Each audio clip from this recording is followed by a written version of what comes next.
Herkese merhaba arkadaşlar. Bugün Kanada'daki ilk arabamı aldım.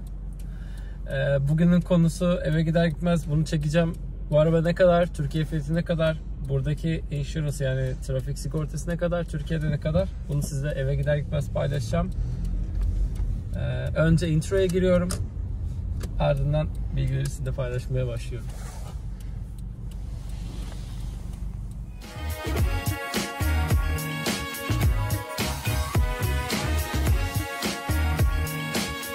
Öncelikle şununla başlayalım. Burada arabayı alırken neye dikkat etmemiz lazım?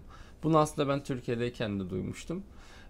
Bu Alman arabalarından alırsanız hani bir parça değişimi olduğu zaman eğer aracı sıfır almıyorsanız mutlaka hani bir arızası çıkar. Arıza çıktığı zaman da biraz size pahalıya denk gelir bunu değiştirmek demişlerdi.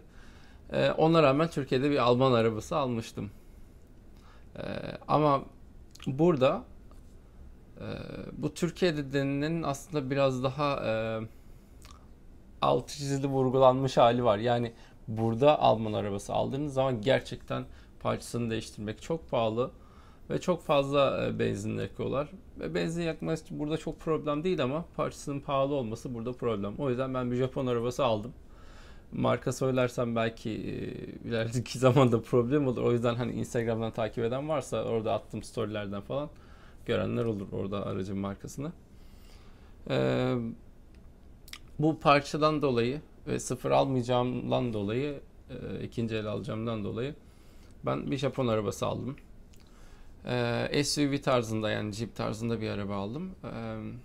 Aracımın buradaki fiyatı 2500 ile 4500 Kanada dolar arasında değişiyor. 2004 model otomatik benzinli. Bunun Türkiye fiyatı 130 ve 150 bin TL arasında. Yani muhtemelen şu an Türkiye'de olsaydım ben bu arabayı binemezdim. Burada arabaların ucuz olmasının sebebi bizdeki kadar araba vergisi çok yüksek değil ama sigortalar çok yüksek. Şöyle örnek vereyim, ben Türkiye'deki arabama ilk kez sigorta yaptırdığım zaman yaklaşık olarak 1000 TL bir para ödemiştim yıllık. Ama hatta vergisi de 60 TL falandı. Her 6 ayda bir 30 TL falan gibi bir vergi veriyordum arabam için. Ama burada aldığım araç benim 3500 dolara aldım. %13 vergisi, işte plaka parası, lisans parası, işte üstüme alma falan derken 4500 dolar civarına geldi. Ama buranın dezavantajı şöyle bir durum var.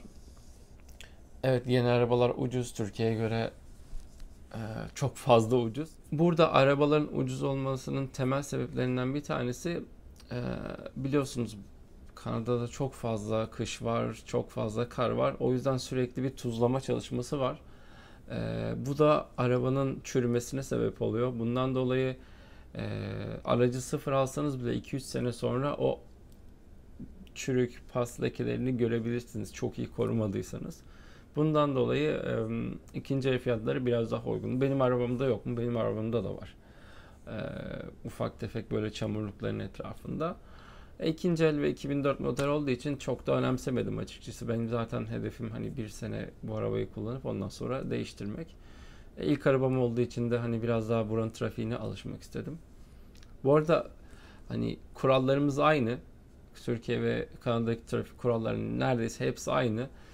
Sadece burada, Türkiye'de ben hatırlamıyorum bu kuralı ama burada mesela sağa dönerken dikkat etmeniz gereken şey ışık falan yok sağa dönüşte. Çok nadir yerlerde var trafik ışığı sağa dönmek için. Genelde yol müsaitse dönüyorsunuz. Bu bazen kafa karıştırıyor. Mesela sağa dönmek için yeşil yanıyor ama aynı zamanda yayaların karşıya geçmesi için de yeşil yanıyor. Yolun yine boşalmasını bekliyorsunuz. Yol boşalmadı diyelim. Sürekli hani bir yaya geçidi var. Yayalar sürekli karşıya geçiyor. Bir dahaki ışığı bekleyeceksiniz. Ya bu şeyi sevmedim burada. Biraz düzensiz geldi. Bunun dışında trafik ışıkları bizde Türkiye'de mesela araba buradayken bizim dibimize biz böyle bakıyoruz. Ama burada trafik ışıkları karşıda. Bu Bu ilk geldiğinde kafamı çok karıştırdı. Gidiyorum trafik ışıklarının dibinde bekliyorum. Sağdan soldan korna yiyorum. Diyorum bu adamlar niye korna çalıyor bana? Kırmızı yanıyor görmüyorum. Halbuki yolun ortasında bekliyormuşum sağdan soldan geçen arabalar için. Ama alıştıktan sonra bu kural biraz daha şey geldi, mantıklı geldi. Çünkü biz Türkiye'de hani boyun fıtığı olacağız böyle. Yakına bakıyoruz. Yani geride bize çok duran ben sanmıyorum geride durup böyle rahat bakan. O yüzden bir iki bu kural dışında her şey okey. Biraz önce bahsettiğim gibi Türkiye'de 1000 TL trafik sigortası vermiştim. Burada isterseniz haftalık, 2 haftalık, aylık ya da yıllık olarak trafik sigortanızı ödeyebilirsiniz. Ama buradaki trafik sigortası Türkiye'deki kadar ucuz değil, çok pahalı. Yani şöyle söyleyeyim, burada yeniyseniz, çok fazla bir Kanada ehliyetiyle tecrübeniz yoksa, e, tabii yaşa, arabanın durumuna, hatta yaz kış lastiğine, 4 mevsim lastiğe göre fiyat değişiyor. Sigorta fiyatı. Benim ilk sigortam oldu. Burada yaklaşık olarak 418 dolar aylık ödemem. Ben aylık ödemeyi seçtim. 418 dolar.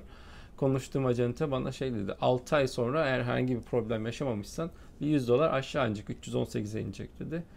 Bir 4 ya da 6 ay daha geçtikten sonra bir 100-150 dolar daha inecek dedi. Sen bunu yenilediğin zaman seneye 230-240 dolar civarına yenileyeceksin dedi. Çünkü bir yıllık tecrübe etmiş olacağım.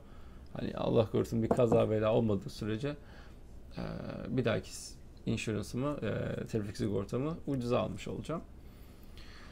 Benzin fiyatlarına değinmek gerekirse Türkiye'de 7 TL'ydi ben gelmeden önce. Az önce kontrol ettim, hala 7 TL civarında. Burada ise normalde 5-6 ay öncesine kadar 70-80 cent, yani 1 dolar bile değilken şu an tam 1 dolar. 1 doları bazen 1-2 sent geçiyor, 1-2 sent aşağısına iniyor falan. Burada benzin çok iyi, çok ucuz. O yüzden burada ben hiç böyle şey görmedim. Bu tüplü araba falan yok. Dizel bile çok az gördüm. Mazot hiç görmedim sanırım. Burada genelde benzinli kullanıyorlar araçları. Türkiye'deyken ben şey yapıyordum. Aldım o Almanları, ben tüp taktırmıştım çünkü çok fazla yakıyordu. Ee, Hiçbir zaman hani tüpü fullliyordum 35 liraya ama hiçbir zaman ben o benzini fulllemedim. Ama burada ilginç bir his geliyor. Herhalde Türkiye'de hiç yapamadığımdan. Gidiyorum benzinliğe. Burada benzinlikte bu arada hani kendimiz dolduruyoruz. Self servis. Çalışanlar yok. Giriyorum. Fullliyorum. Benim depo işte 41 dolara falan fullleniyor. Yani 41 dolar buranın parasını kazandığınız zaman hiçbir şey. Yani 41 dolar hiçbir şey değil. Ben 41 doları yükleyip daha sonra işte arabayla yaklaşık olarak 400 kilometreye yakın yapıyorum. Yani burası o açıdan çok iyi. Burada bu arada aracı şeyden aldım. Bu Facebook'ta marketing bölümü var. Hem oradan baktım hem Kijiji diye bir site var. Oradan baktım böyle ikinci el araçların satıldığı ve başka eşyaların satıldığı siteler.